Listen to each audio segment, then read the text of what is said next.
le char Panther.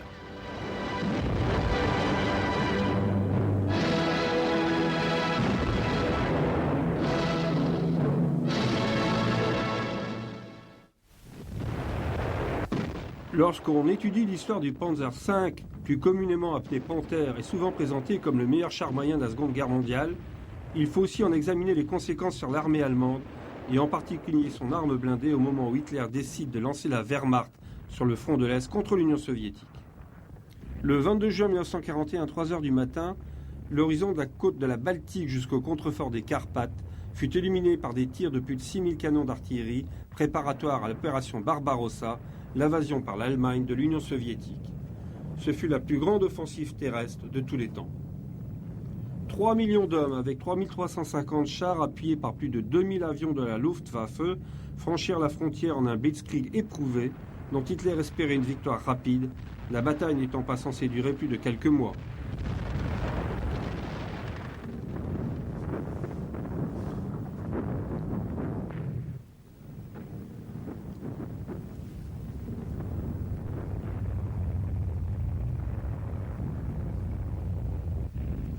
Le dictateur de l'Allemagne nazie regardait en effet l'URSS avec condescendance, niant son image de nation puissante. Nous n'aurons qu'à enfoncer la porte et tout le reste s'effondrera comme un château de cartes, aimait-il à dire.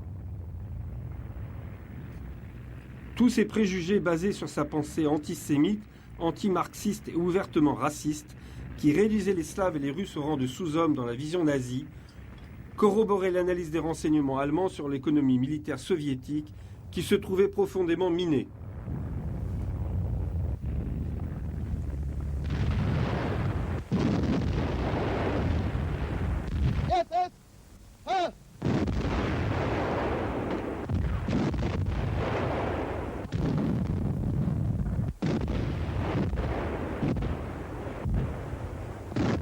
Cette analyse qui servit de fondement à l'opération Barbarossa était finalement plus remarquable parce qu'elle ne disait pas sur ce nouvel ennemi que parce qu'elle en montrait. Comme le nombre d'avions et de chars en service dans l'armée rouge n'était pas connu, ceux annoncés alors n'étaient que de simples estimations.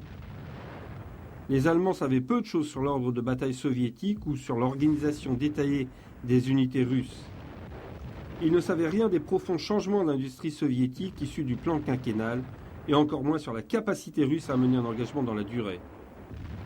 En bref, l'armée allemande s'est engagée dans un conflit avec l'URSS sur la simple conviction que cette dernière ne serait pas en mesure de supporter un conflit moderne et de faire face à la plus efficace machine de guerre jamais créée.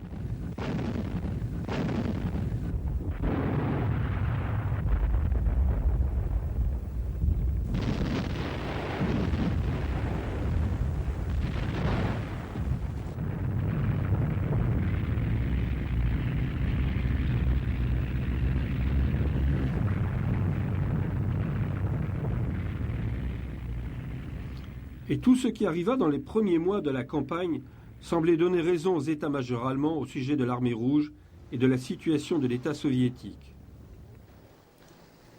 Sans le savoir, ils attaquaient au pire moment pour les soviétiques. Non seulement l'armée rouge se remettait à peine des purges qui avaient décimé son corps d'officier, mais également de l'humiliation subie précédemment face à la Finlande.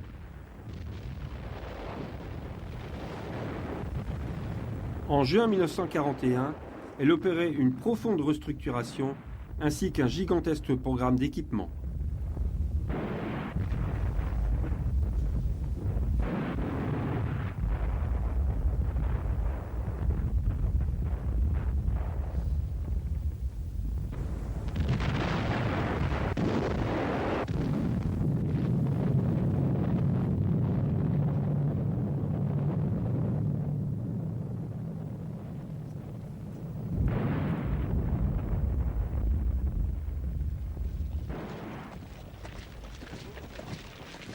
Alors que les colonnes de Panzer fonçaient à travers les défenses soviétiques pour s'enfoncer loin dans l'arrière-pays et encercler des centaines de milliers de soldats russes dans les premières semaines de la campagne, de nombreux signes amenèrent les Allemands à se rendre compte que cette nouvelle campagne dans l'Est n'allait pas se passer comme les autres campagnes. Un officier de la 18e Panzer Division écrivit « Nous n'avions pas le sentiment, comme cela s'était produit en France, d'entrer dans un pays vaincu. À la place, nous rencontrions de la résistance, toujours de la résistance, même si elle était sans espoir. Bien évidemment, même Hitler disait à Mussolini que les soldats russes se battaient avec un fanatisme stupide et la brutalité primaire de l'animal qui se sent pris au piège. Bien que le Führer n'y voyait que la confirmation que les soviétiques étaient des sous-hommes, il ne pouvait tout de même pas manquer de constater que ces sous-hommes avaient déjà tué plus de 100 000 soldats allemands dans les premières semaines de l'opération Barbarossa, c'est-à-dire plus que lors de toutes les campagnes précédentes réunies.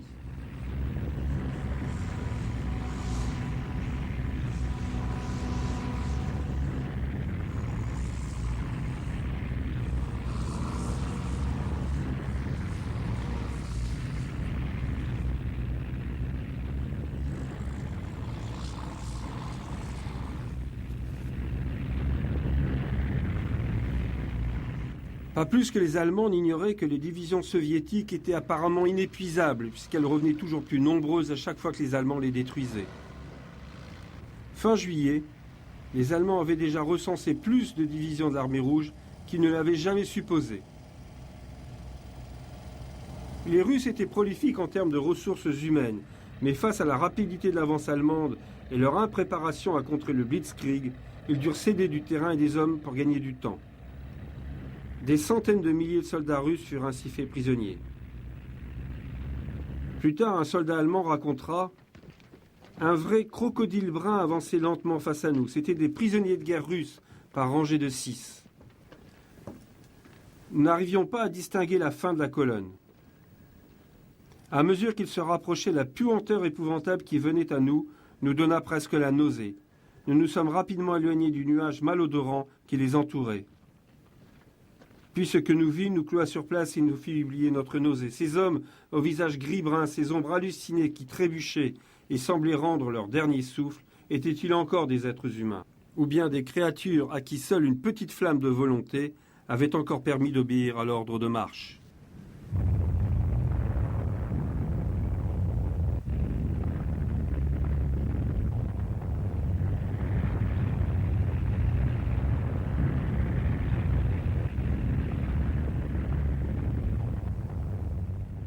Le 16 juillet, moins d'un mois après le lancement de Barbarossa, la ville de Smolensk, à peine 300 km au sud de Moscou, tomba aux mains des panzers de Hoth et de Guderian. Dans leur marche vers l'est, les blindés allemands avaient détruit un grand nombre de chars soviétiques. Guderian avait estimé avant la campagne que l'armée rouge devrait disposer d'environ 10 000 engins, et ce fut cette estimation qui fut prise en compte par l'armée. Évidemment, il devint vite clair que cette estimation était fausse et que la réalité se situait plutôt aux alentours de 30 000 chars. Hitler signifia plus tard à Guderian que s'il avait eu ce chiffre au moment de la planification de la campagne, il aurait reconsidéré sérieusement sa décision d'envahir la Russie. Bien que le nombre ne garantisse pas la qualité et que la majorité des matériels équipant l'armée rouge fut obsolète. La majorité de ces engins dataient du début des années 30, la plupart du temps basés sur des concepts étrangers. Ce que les témoignages montrent le plus souvent sont des carcasses en flammes de T-26, T-28, T-37 et des chars légers de la série BT. Pas un n'avait de canon supérieur à 45 mm et tous n'avaient qu'un faible blindage. Le tube de 50 mm à canon court du Panzer III et le 75 mm court du Panzer IV n'avaient aucune difficulté pour détruire ces chars, et l'extrait vu ici montre un grand nombre de ces chars détruits et en feu. Même le canon de 20 mm du Panzer II et le 37 mm du Panzer 38T affrontaient ces engins sans problème. Et même l'impressionnant T-35, le char multitourelle vu ici, est très vulnérable face aux obus allemands.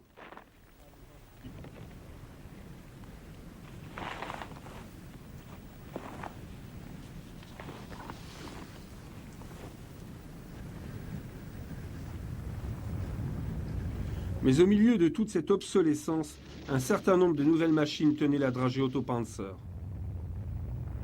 Avec les KV-1 et KV-2, les soviétiques disposaient de 2 chars technologiquement supérieurs à n'importe quel char allemand. Avec un blindage aussi épais que celui du Maltida britannique et un armement lourd tel que le 76 mm du KV-1 et le busier de 52 sur le KV-2, ces 2 engins étaient de redoutables machines.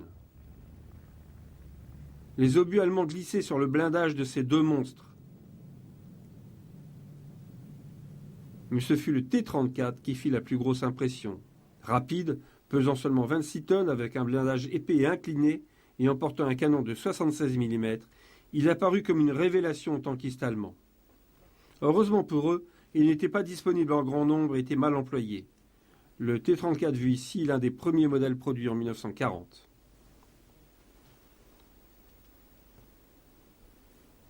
Comme en France, face aux chars britanniques et français lourdement blindés, le canon de 88 mm se révéla apte à affronter les nouveaux chars soviétiques.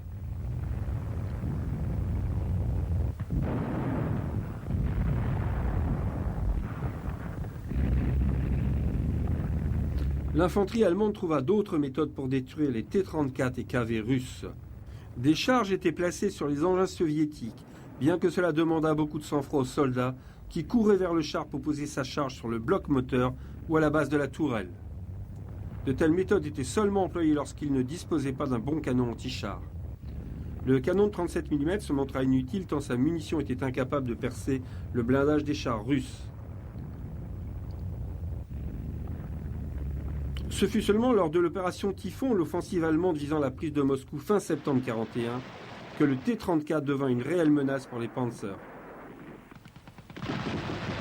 Avec l'arrivée de la Rasputitsa, la période des pluies avant l'arrivée de l'hiver, qui transforma les routes russes en bourbiers, les Panzers allemands s'enlisèrent du fait de leurs chenilles étroites. Alors que le T-34, lui, avait été étudié spécialement pour opérer en conditions difficiles. À Mtsensk, le 4 octobre, les T-34 opérèrent pour la première fois en grand nombre, infligeant de lourdes pertes au Panzer III de la 4e Panzer Division. Plus tard, Guderian commenta la bataille de Mtsensk en la décrivant comme la première fois au cours de laquelle la nette supériorité du T-34 apparut pleinement aux Allemands.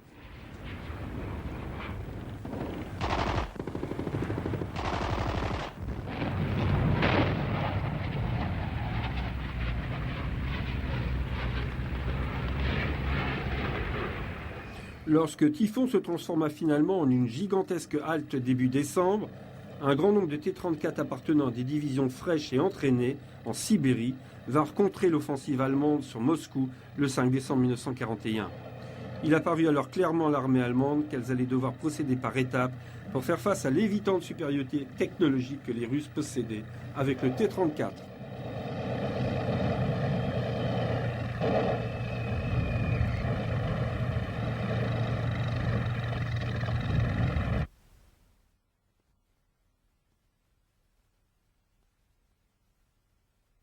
En octobre 1941, les membres de la commission de l'armée blindée rencontrèrent le général Guderian à Orel, en Russie, pour étudier une réponse adaptée à la menace du T-34. En plus du développement du futur char lourd Tigre, décision fut prise de lancer la production d'un char moyen sous la désignation de VK-3002, dont les contrats furent signés dans les jours qui suivirent le retour de la commission en Allemagne.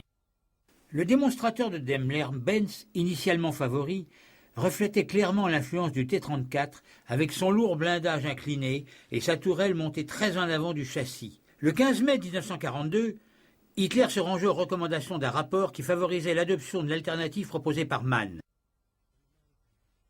Le prototype du Panther représentait de nombreux changements nécessités par le développement de ce nouveau char. Le poids avait grimpé à 45 tonnes et le char était maintenant armé d'un formidable tube L-70 de 75 mm à canon long. Les contrats furent signés en septembre 1942 pour un total de 1000 chars Panther, les premiers étant livrables en janvier 1943.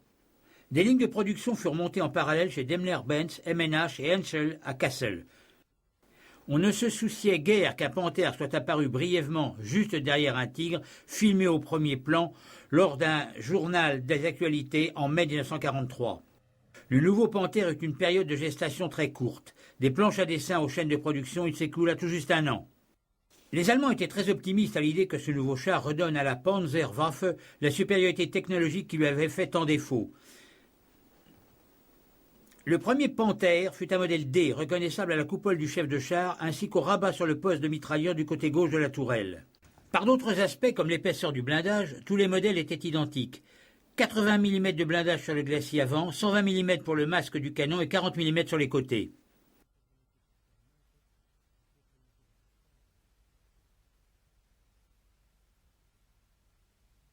Le premier modèle A comportait une coupole moulée disposant de 7 périscopes. Les Panthères A suivants étaient équipés d'un affût sur boule monté sur le glacis pour la mitrailleuse. À partir de 1944, seul le modèle G allait être produit jusqu'à la fin de la guerre. Le baptême du feu du Panthère eut lieu avec l'opération Citadelle en juin 1943, qui ne fut pas une bonne idée. Cette dernière offensive sur le front de l'Est devait être de courte durée et sur une zone géographique restreinte. Mais compte tenu du nombre de chars et des troupes alignées, ce fut un engagement majeur de ressources pourtant devenues rares au moment où le spectre de la guerre s'élargissait dramatiquement. Pourtant, c'était en partie pour résoudre ce dilemme que Citadelle fut lancée. Le but de cette opération était de détruire les forces motorisées soviétiques à Koursk, ainsi que les nombreuses troupes massées dans cette région, raccourcissant ainsi la ligne de front et désengageant les Panzer Divisions pour les envoyer à l'ouest dans l'attente d'un débarquement en France. À l'origine prévue pour le printemps, l'opération Citadelle fut sans cesse repoussée pour pouvoir engager un nombre suffisant de canons Ferdinand et de chars Tigre et Panthère. Hitler pensait que leur seule présence en nombre lui assurerait une issue favorable pour cette opération.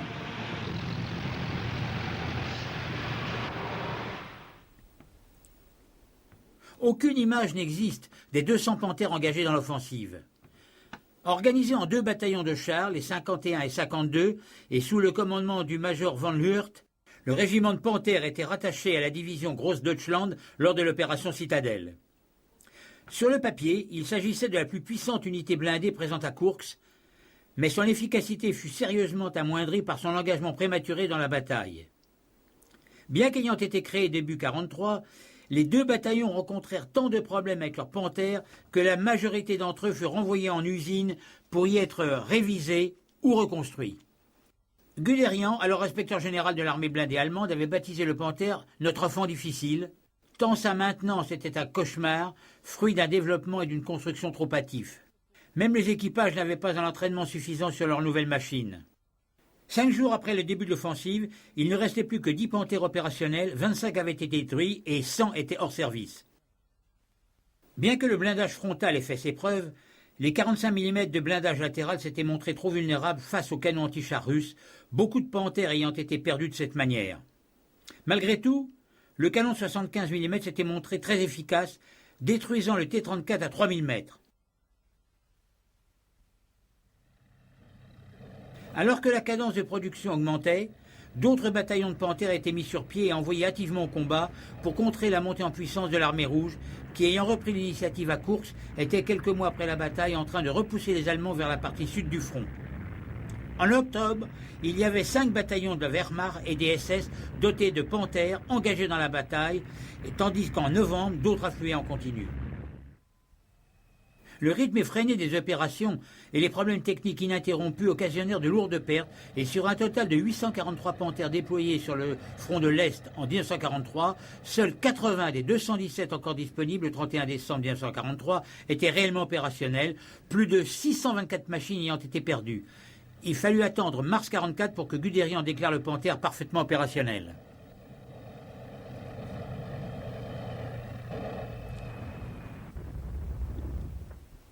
Durant l'hiver 1943-1944, l'armée rouge lança une série d'opérations coup de poing contre le groupement sud où les lignes allemandes étaient fréquemment traversées. Les Panzer Divisions jouaient pour ainsi dire le rôle de pompiers de combat, fonçant d'une brèche à l'autre pour tenter de contrer chaque percée soviétique. Des groupes de combat improvisés composés d'éléments issus d'unités diverses avec tous les appuis nécessaires étaient souvent créés pour faire face à de telles éventualités. L'un d'eux était le Panzer Regiment Becker, dont les 47 Panthères et 34 Tigres constituaient l'épine dorsale d'une colonne rassemblée depuis février 1944 pour créer un corridor par lequel devaient s'échapper 60 000 soldats allemands encerclés près de Tcherkassy.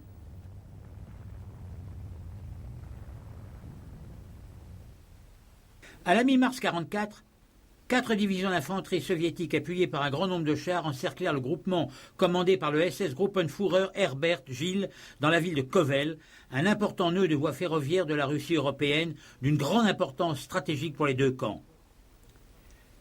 Une force de dégagement fut mise sur pied par les Allemands, comportant notamment des éléments de la 4e Panzerdivision, avec en tête une compagnie de Panthers de la 5e SS Panzerdivision Viking, commandée par l'Obersturmführer Nicolucci Leck. Mais l'attaque allemande fut ravée par le sol marécageux de cette zone, qui constituait un excellent terrain défensif pour les Soviétiques. Le seul passage ferme possible pour les Panthers était le remblai de la voie ferrée qui menait à Kovel. 30 mars à 4 heures du matin, Nicolucci Leck fit avancer ses troupes le long du remblai avec 9 Panthers, mais en perdit aussitôt 2 à cause des mines. Celles-ci furent neutralisées par l'infanterie, mais les Panthers ne purent entrer dans la ville avant le crépuscule pour relever les défenseurs. Beaucoup de Panthers, dont le Panther de commandement reconnaissable à son antenne supplémentaire montée sur le toit de la caisse, furent abandonnés le long de la voie ferrée, détruits par des mines ou par les tirs anti-chars soviétiques. Après la bataille, les Allemands se servirent des prisonniers de guerre soviétiques pour aller récupérer les Panthers endommagés, dont la plupart furent réparés et retournèrent au combat. Les corps des équipages tués qui avaient été ensevelis à la va-vite dans le sable du ballast furent ainsi récupérés.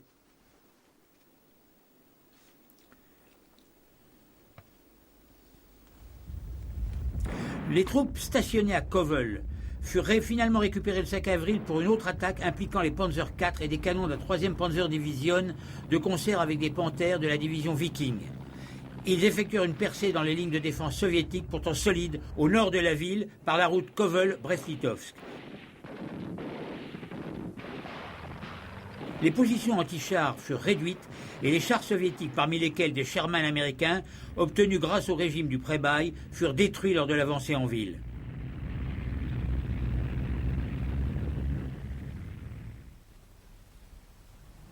Fin août 1944, l'offensive d'été des Soviétiques avait tout détruit, sauf le groupement centre et amené l'armée rouge à la frontière polonaise. C'est dans cette région qu'une équipe de propagande filma des combats de chars alors que les Allemands tentaient désespérément de stopper l'avance russe vers l'ouest. À ce stade de la guerre, les Waffen-SS étaient sous le feu de la rampe, et à cette occasion, l'équipe de tournage s'était concentrée sur une contre-attaque menée par la 5e SS Panzerdivision de Viking. Sous les ordres du Sturmbannführer Mayr-Dress, des Panthers appuyés par des Panzer IV avaient attaqué des unités soviétiques équipées de T-34-85 et JS-2 qui occupaient de nombreux villages alentours. Des automoteurs Wespe et Hummel ouvrirent le feu sur les positions soviétiques. Les Panthers profitèrent de leur vitesse pour avancer rapidement d'une position de tir à une autre et se rapprocher de la cible. Les grenadiers suivaient de près dans leurs semi-chenillés blindés, prêts à engager l'infanterie soviétique sur leurs positions avancées. Les Panthers attaquaient les blindés soviétiques tandis que les grenadiers pourchassent l'infanterie soviétique réfugiée dans les champs de maïs.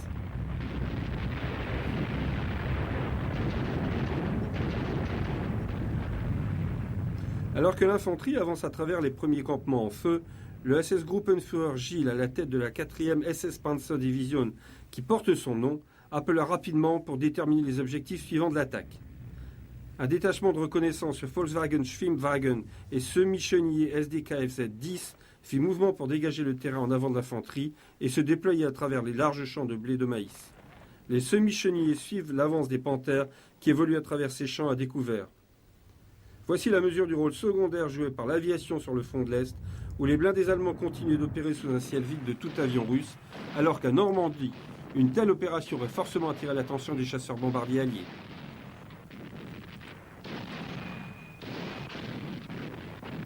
Le détachement de la division Viking d'Hummel fait mouvement et ouvre le feu sur une autre position soviétique à l'est de ses canons de 150 mm. Les chefs de chars des Panthers observent maintenant le prochain village pour désigner les cibles et passer à l'action. Ensuite, ils ouvrent le feu et les grenadiers de la Viking qui investissent le village trouvent un grand nombre de T-34-85 et JS-2 en feu. Ce dernier était un char lourd introduit au printemps 1944. Son canon de 122 mm est l'une des armes qui pouvait facilement perforer le glacis frontal d'un Panther. Mais la vitesse initiale très élevée du L-71 de 75 mm permettait à celui-ci de toucher du premier coup et de perforer la tourelle de ce char soviétique à 800 mètres. Comme cette distance reste à la portée des tanks russes, ce sont d'autres paramètres tels que l'entraînement, la qualité des optiques allemandes et les procédures de commandement qui expliquent les résultats vus sur ces images.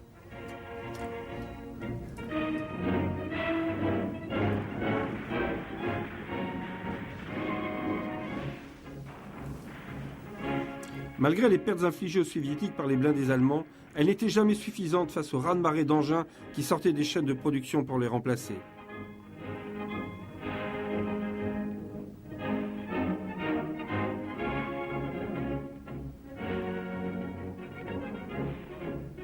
Plus au nord, la 3e armée, qui avait été repoussée en Lettonie et en Lituanie par les 1er et 2e fronts baltiques, livrait un rude combat défensif. Des bataillons de Panthères se battirent aux côtés des compagnies de Tigre. Ces images montrent même une paire de Panzer III et 4 survivants. Le peu de contre-attaques réalisées par ces unités, bien que réussies, n'eurent pas d'influence sur le bilan général. La pression soviétique continua d'augmenter et en quelques semaines, la 3e Panzer se retrouvait en train de se battre en Prusse orientale avec la 16e armée terrée dans la région de la Courlande.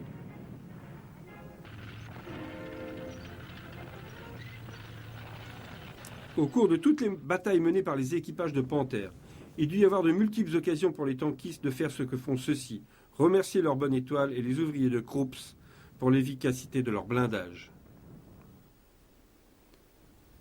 Le 6 juin 1944, l'invasion de l'Europe tant attendue arrivait enfin avec le débarquement de Normandie, virtuellement sans résistance.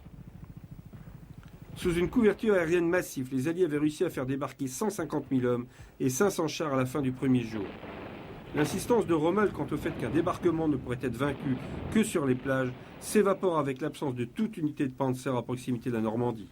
Ceci fut la conséquence d'un désaccord du haut commandement quant à la position sur laquelle aurait dû stationner les Panzer à l'ouest, de même que celle de l'idée qu'un débarquement allié aurait forcément lieu dans le Pas-de-Calais.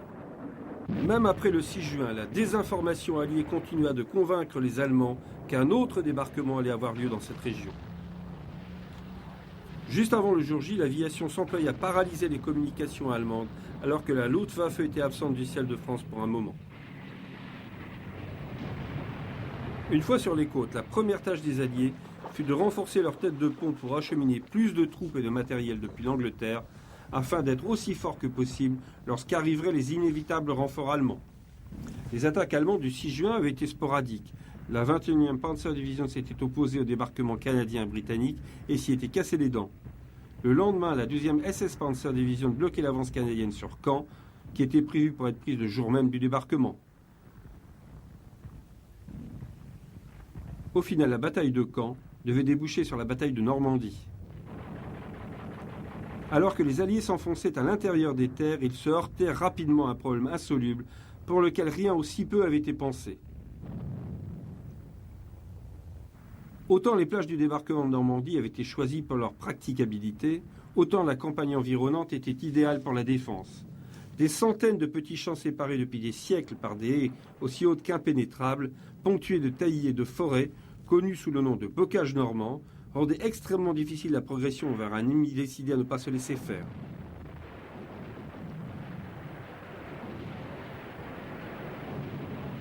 La campagne aérienne alliée destinée à bloquer les mouvements des renforts allemands en route pour la Normandie durant toute la journée, tout spécialement les unités de reconnaissance des Panzer Division, n'est pas mieux illustrée que par l'exemple de la Panzer Lehr Division. Cette unité blindée, l'une des plus puissantes présentes en France, était chargée de rejoindre Caen le 6 juin avant la tombée de la nuit. Du fait des bombardements alliés, elle n'arriva sur place que le 8 et ne fut rassemblée que dans les jours suivants.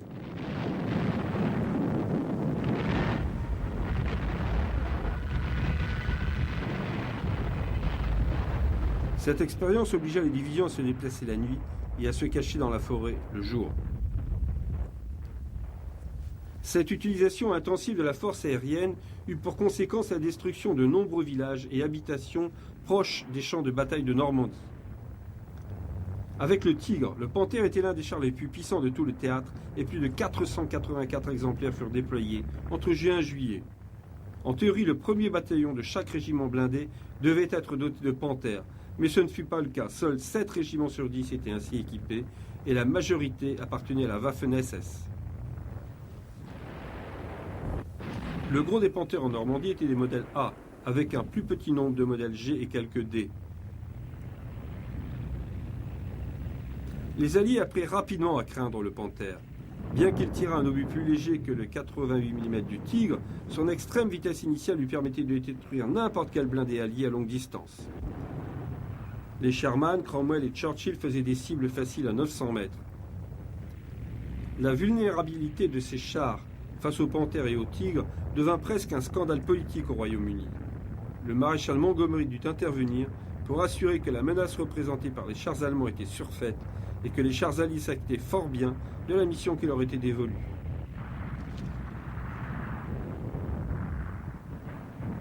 Bien qu'une telle version des faits était acceptable pour l'opinion publique, les équipages de chars demeuraient sceptiques.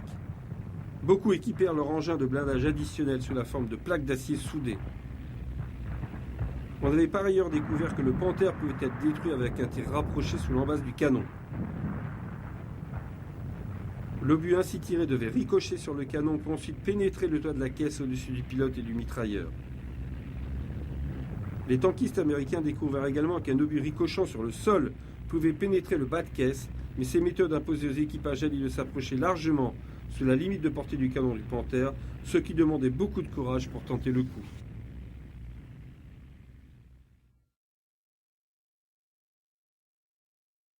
Seul le Sherman Firefly, une amélioration réalisée par les Britanniques qui remplacèrent le canon de 75 cours par une version modifiée de leur canon anti-char de 17 livres, donna aux Alliés un char capable de perforer les 80 mm de blindage du Panther aux distances de combat. Les Firefly furent affectés au sein de chaque peloton en raison de 1 pour 4 chars. Bien entendu, les chefs de chars de Panther cherchaient à engager les Firefly en premier dans tous les combats. Le long canon de 17 livres était le seul indice qui leur permettait de les identifier. Les tankistes alliés tentèrent du reste souvent de les camoufler pour les rendre moins visibles. Les Firefly furent efficaces pour détruire les Panthers, comme le montrent ces images d'un modèle A détruit dans la vallée de l'Odon. Jusqu'à l'arrivée du M26 américain de son canon de 90 mm, juste avant la fin de la guerre, le Firefly restait le seul char capable de défaire les Panthers allemands.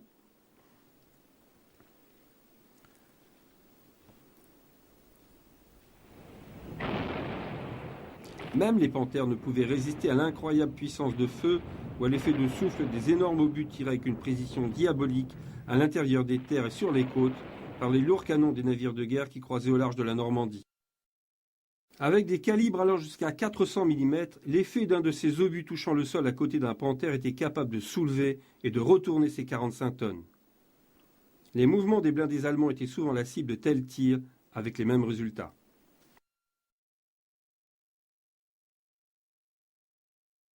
Combattre dans le bocage normand était à l'opposé des conditions pour lesquelles le Panther avait été conçu.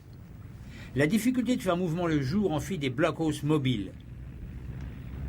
Dans de telles circonstances, la poudre sans fumée et la très faible flamme de départ rendaient le Panther très difficile à repérer par les colonnes alliées. Lors des combats de Normandie, la plupart des images montrent les Panthers fortement camouflés avec des branchages. Du reste, rester invisible n'était rien de moins qu'une question de survie pour tous les Panzers en Normandie.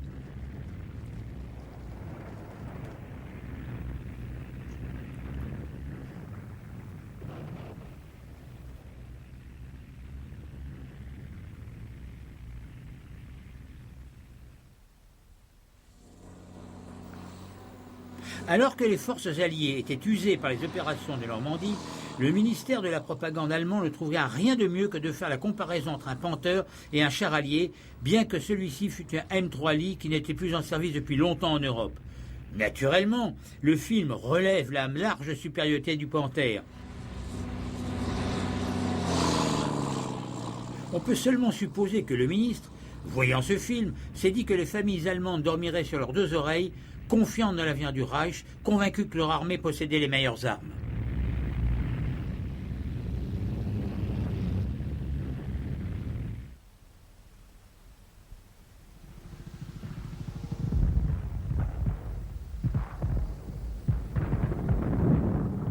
Les vétérans allemands de la campagne de Normandie se rappellent toujours de l'horreur des opérations terrestres vécues sur les bombardements alliés. En particulier le Typhoon de la RAF, qui emportait des roquettes de 60 livres dont la puissance de feu pouvait détruire un Panther.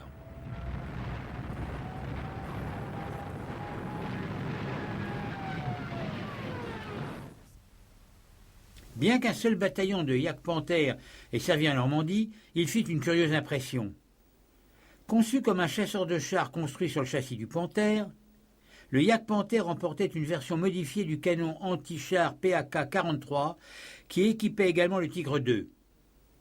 Le PAK-43 de 88 mm était en service dans la Wehrmacht depuis 1943.